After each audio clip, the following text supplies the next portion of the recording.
اس کے بعد جنگ بدر ہوتی ہے۔ جنگ بدر میں جس وقت حضرت زینب رضی اللہ تعالی عنہا کے شوہر کو پکڑا جاتا ہے، وہ قیدی بن کر آتے ہیں۔ جب وہ قیدی بن کر آتے ہیں اور ان کو پتہ چلتا ہے کہ میرے شوہر ابو العاص قیدی بن کر آئے ہیں، ابھی تک وہ مسلمان نہیں ہوئے تھے، تو ان کو آزاد کرانے کے لیے اپنی والدہ حضرت ختیجہ رضی اللہ تعالی عنہا نے شادی کے اندر ایک ہار دیا تھا، وہ ہار سنبھال کے رکھا ہوا تھا۔ وہ ہار صحابہ کرام کو پہنچایا اور کہنے لگی یہ میری والدہ کا ہار ہے، یہ آپ رکھ لیجئے، اس کے بدلے میرے شوہر ابو العاص کو چھوڑ دیجئے۔ تو جب آپ علیہ الصلوۃ والسلام کے سامنے صحابہ کرام وہ ہار لے کر آئے تو آپ علیہ الصلوۃ والسلام کی آنکھوں میں آنسو آ گئے اور ان کو اپنی بیوی حضرت ختیجہ یاد آ گئی۔ پھر صحابہ کرام سے عرض کیا، اے میرے صحابہ، اگر میری بیٹی کے شوہر کو بغیر اس ہار کے لیے چھوڑ دو تو تمہارا اس پر احسان ہوگا جس پر صحابہ کرام نے بغیر ہار لیے ان کے شوہر کو چھوڑ دیا تھا۔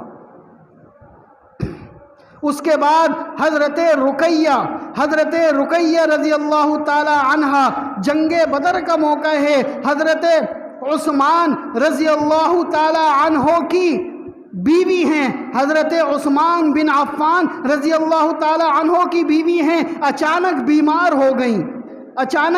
ہو گئی اور یہاں پر جنگ بدر کا اعلان ہو گیا۔ آپ علیہ الصلوۃ والسلام نے حضرت عثمان رضی اللہ تعالی عنہ کو بلایا اور فرمانے لگے، اے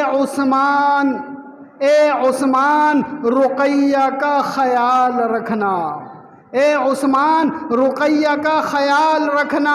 وہ کہنے لگے کیا میں جنگ میں شریک نہیں ہوں؟ آپ علیہ الصلوۃ والسلام نے فرمایا نہیں، رقیہ کا خیال رکھنا، اس کو تمہاری ضرورت ہے، اس وقت شوہر کی ضرورت ہے، یہ بیوی کو پریشانی میں شوہر کی ضرورت ہوتی ہے، اے عثمان رقیہ کا خیال رکھنا۔ اس کے بعد وہ سب سے پہلی جنگ جس میں مسلمانوں کو فتح ملی، جب واپس آئے تو خبر ملی کہ رقیہ کا انتقال ہو گیا۔ آپ علیہ الصلوۃ والسلام کو خبر ملی کہ ان کی بیٹی رقیہ کا انتقال ہو گیا۔ کتنا بڑا صدمہ، کتنی بڑی تکلیف، کتنی بڑی آزمائش۔ تو آپ علیہ الصلوۃ والسلام کو شروع ہی سے ان تکلیفوں کا خاندانی لحاظ سے سامنا تھا۔ اس کے بعد چند دنوں کے بعد آپ علیہ الصلوۃ والسلام نے حضرت عثمان رضی اللہ تعالی عنہ سے اپنی تیسری بیٹی ام کلثوم ان کا نکاح فرمایا۔ اسی وجہ سے آپ علیہ الصلوۃ والسلام حضرت عثمان رضی اللہ تعالی عنہ کو ذو النورین کہتے تھے۔